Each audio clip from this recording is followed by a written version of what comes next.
రాజధాని అమరావతి నిర్మాణానికి సంబంధించి రాష్ట్ర ప్రభుత్వం స్పష్టమైన కార్యాచరణ ప్రణాళికతో ముందుకు వెళ్తోంది. రాజధానిలో వివిధ భవనాల నిర్మాణానికి సంబంధించి కూడా CRDA అవసరమైన ఏర్పాట్లు చేస్తోంది. ఇప్పటికే రాజధానిలో రైతులకిచ్చిన రిటర్నబుల్ ఫ్లాట్లలో మౌలిక సదుపాయాల కల్పన కోసం టెండర్లు పిలిచారు. NCC, L&T మెగా వంటి సంస్థలు ఈ టెండర్లలో పాల్గొన్నాయి. ఈ టెండర్లలో ఎవరి పేర్లు ఖరారవుతాయో చూసి వచ్చే నెల 8వ తేదీన లెటర్ ఆఫ్ అగ్రిమెంట్లు ఇవ్వాలని నిర్ణయించారు. మార్చి 15వ తేదీ నుంచి పనులు ప్రారంభమయ్యే విధంగా ఏర్పాట్లు చేస్తున్నారు.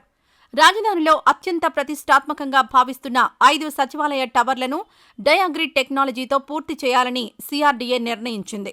రాజధానికి జాతీయ రహదారితో కనెక్టివిటీ కోసం E13, E15 రోడ్లను జాతీయ రహదారితో కలపాలని నిర్ణయించారు.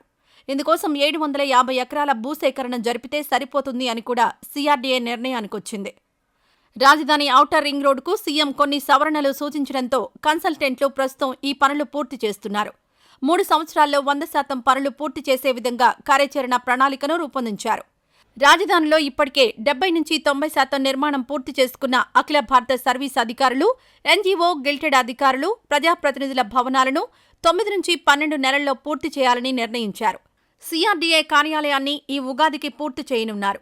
రాజధానిలో రహదారులను 1.5 సంవత్సరాల్లో పూర్తి చేయాలని, ఐకానిక్ బిల్డింగ్లు 3 సంవత్సరాల్లో పూర్తయ్యే విధంగా కార్యాచరణ ప్రణాళికను రూపొందించారు. పురపాలక శాఖ మంత్రి నారాయణ, CRDA కమిషనర్ కన్నబాబుతో పాటు అధికార యంత్రాంగం ప్రస్తుతం రాజధాని పనులపై పూర్తిస్థాయిలో కసరత్తు ప్రారంభించారు. నిర్దిష్ట కాలపరిమితిలో ఈ పనులన్నీ పూర్తయ్యే విధంగా కాంట్రాక్టు సంస్థలకు దిశానిర్దేశం నిర్ణయించారు.